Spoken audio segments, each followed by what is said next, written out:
دلوقتي احنا في مستشفى القصاصين في حالة. هي فين اصلا؟ شوفوا ايمان انت اللي بتكلمها فين؟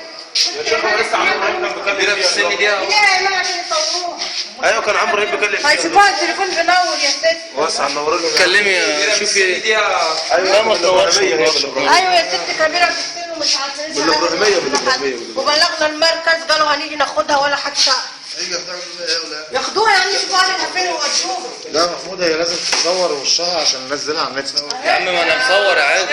بعدين يا بتحط الشمل على العين. حط الشمل على ما عرفتش اخش والله. اديها يا بنت نموت اكل وش عليها. طب اديها يصورها عارف هو صورها لما كمان هيصورها. سيبها زي ما هي مش ايدها مش ايدها. لا هو يدرب عليها يصورها. بس ثانيه واحده. ثانيه. لا محمود صورها صورة. لا فيديو عادي. ايوه كده حلو. محمود خدها صورة شخصية. ما هي هو كده والنبي يا بص كده هذا محمود ايوه ايه اعمل صورة. خد صورة محمود مش فيديو.